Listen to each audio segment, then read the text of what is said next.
मी विचार करत होतो की ह्या वीकेंडला आपण ट्रेकिंगला जाण्याचा प्लॅन करू शकतो. तिथलं वातावरण खूप छान असतं म्हणे हल्ली. नमस्कार. कधी विचार केला आहे का की मोठमोठे पूल, धावत्या गाड्या आणि आपल्या घरातल्या साध्या साध्या वस्तूसुद्धा इतक्या व्यवस्थित एकत्र कशा राहतात? कारण त्यांच्या आत एक न दिसणारी लढाई सतत सुरू असते. आज आपण तीच लढाई समजून घेणार आहोत. नट्स आणि बोल्ट्स स्वतःला घट्ट कसे ठेवतात याची गोष्ट. चला तर मग या लॉकिंग उपकरणांच्या भन्नाट दुनियेत जाऊया. असं आपल्या सगळ्यांसोबत कधी ना कधी होतच नाही का? गाडीतून येणारा तो एक विचित्र आवाज किंवा अचानक सैल झालेली ती खुर्ची, वस्तू अचानक अशा निखळून का पडतात? या सगळ्यामागे एकच छुपा शत्रू आहे आणि तो म्हणजे कंपन किंवा व्हायब्रेशन. ही एक अशी शक्ती आहे जी सतत 24 तास प्रत्येक स्क्रू आणि नटला सैल करायचा प्रयत्न करत असते. तर मग ह्या शत्रूचा सामना करायचा कसा? आजच्या या भागात आपण हेच पाहणार आहोत. आपण सुरुवात करूया ह्या अदृश्य शत्रूला ओळखण्यापासून. मग पाहूया घर्षणाचा वापर करून त्याला कसं रोखायचं. त्यानंतर पिन आणि कॅसलची पद्धत, मग काही स्मार्ट सेल्फ लॉकिंग नट्स, पकड घेणारे वॉशर्स आणि शेवटी कोणत्या कामासाठी कोणता लॉक योग्य आहे हे समजून घेऊ. तर आपला पहिला मुद्दा आहे अदृश्य शत्रू. विचार करा, एखाद्या दगडावर पाण्याचा एक थेंब पडला तर काहीच फरक पडत नाही.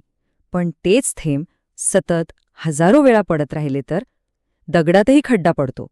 कंपनाचंही अगदी तसंच आहे. ते हळूहळू पण न थांबता सगळ्यात घट्ट बसवलेल्या नटची पकडसुद्धा ढिली करून टाकतं. चला तर मग पाहूया पहिली लढाईची पद्धत, घर्षणाने घर्षणाला उत्तर. कंपनाचा सामना करण्यासाठी काही अगदी मूलभूत आणि सोपे उपाय आहेत, जे घर्षणाच्या साध्या तत्वावर काम करतात. यातला एक सोपा उपाय म्हणजे लॉकनट. इथे गंमत काय माहितीये? एका मुख्य नटच्या खाली एक दुसरा पातळ नट लावला जातो आणि मग दोन्ही नट एकमेकांच्या विरुद्ध दिशेला घट्ट आवळले जातात. यामुळे त्यांच्यात इतकं घर्षण तयार होतं की कंपन त्याला हलवूच शकत नाही. दुसरा उपाय आहे स्प्रिंग वॉशर. हे तर अगदी एका दाबून ठेवलेल्या स्प्रिंगसारखं काम करतं.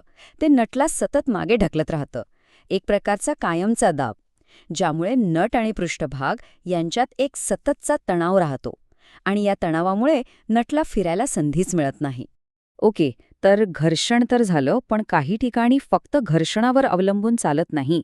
तिथे लागतो एक पक्का भौतिक अडथळा. पाहूया पिन आणि कॅसलची पद्धत. ही एक पॉझिटिव्ह लॉक सिस्टम आहे. यासाठी हे दोन खास प्रकारचे नट्स वापरले जातात. एक आहे स्लॉटेड नट, ज्याच्या डोक्यावर खाचा असतात, आणि दुसरा त्या नावाप्रमाणेच एखाद्या किल्ल्याच्या बुर्जासारखा दिसतो, कॅसल नट. दोन्ही दिसायला थोडे वेगळे आहेत, पण त्यांचं काम एकच आहे. आणि हे लावणं खूपच सोपं आहे. बघा, पहिलं म्हणजे नट पूर्ण घट्ट करा.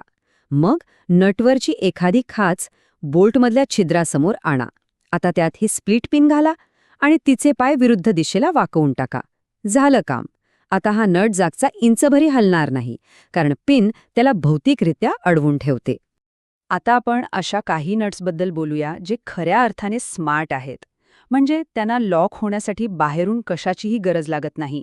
त्यांच्या डिझाईनमध्येच लॉकिंगची सोय असते. याचं सगळ्यात चांगलं उदाहरण म्हणजे सिमेंट्स नट. वरून हा साधारण नटसारखाच दिसतो, पण याचं खरं रहस्य दडलंय त्याच्या वरच्या भागात असलेल्या त्या छोट्याशा नायलॉन किंवा फायबरच्या रिंगमध्ये. हे काम कसं करतं तर बघा, जसं इथे लिहिलंय, जेव्हा नट घट्ट होतो तेव्हा तो त्या नायलॉनच्या रिंगवर स्वतःचेच आटे तयार करतो. म्हणजे तो अक्षरशः स्वतःसाठी एक घट्ट पकड बनवतो, जी कंपनामुळे सैल होत नाही. खरंच किती हुशारीची कल्पना आहे ही. आणि फक्त सिमेंट्स नटच नाही, असे अनेक प्रकार आहेत. जसे की हा सॉन्ड नट, ज्यात बाजूने एक स्क्रू लावून तो घट्ट केला जातो, किंवा हा ग्रूव्ड नट. हे सगळं पाहून लक्षात येतं की साध्या नटला लॉक करण्यासाठी इंजिनियर्सनी किती वेगवेगळ्या कल्पना लढवल्या आहेत. आतापर्यंत आपण नट्स पाहिल्या. आता वॉशर्सकडे वळूया. पण हे साधे वॉशर्स नाही आहेत. हे लॉकिंगच्या प्रक्रियेमध्ये सक्रिय भूमिका बजावतात. हे अक्षरशः वाकून किंवा पकड घेऊन नटला जागेवर ठेवतात. हा आहे टॅब वॉशर. याची गंमत बघा. याचा एक टॅब म्हणजे एक छोटा पत्रा खाली वाकून पृष्ठभागावर अडकवला जातो आणि दुसरा टॅब वर वाकून थेट नटच्या सपाट बाजूला चिकटवून ठेवतो. म्हणजे नटला फिरायला वावच नाही. हा पण तसाच काहीसा प्रकार आहे. याला एक लग असतो, म्हणजे एक छोटासा बाहेर आलेला भाग. तो आधीच असलेल्या छिद्रात अडकतो, ज्यामुळे वॉशर स्थिर राहतो आणि मग उरलेला वॉशर नटच्या बाजूने वाकवून त्याला लॉक केलं जातं. पुन्हा एकदा एक साधा पण प्रभावी भौतिक अडथळा. आणि एक तिसरा पर्याय म्हणजे लॉकिंग प्लेट. इथे तर सरळ सरळ बाहेरून एक प्लेट लावली जाते जी नटला जागचं हलू देत नाही. सोपं आणि सरळ. इतके सगळे प्रकार पाहिल्यावर एक प्रश्न नक्कीच पडतो, यातला निवडायचा कोणता?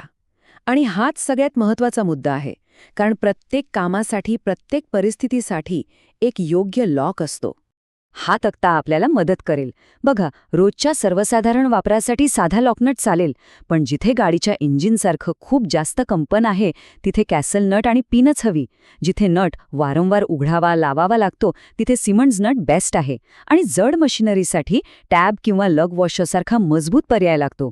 म्हणजे प्रत्येक जागेची गरज वेगळी असते. आणि हेच मूळ स्त्रोतातही अगदी स्पष्टपणे सांगितलं आहे की फास्टनर कोणत्या स्थितीत वापरला जातो याच्या तीव्रतेनुसार वेगवेगळ्या प्रकारचे नट लॉकिंग उपकरणे वापरली जातात. हाच कळीचा मुद्दा आहे.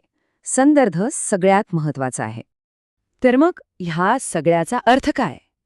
अर्थ हाच की प्रत्येक छोटा स्क्रू, प्रत्येक बोल्ट आणि प्रत्येक नट हा फक्त एक धातूचा तुकडा नाहीये, ती एक विचारपूर्वक केलेली निवड आहे. या जगातली व्यवस्था आणि सुरक्षितता टिकवून ठेवण्यासाठी चाललेल्या लढाईतला एक छोटा सैनिक आहे.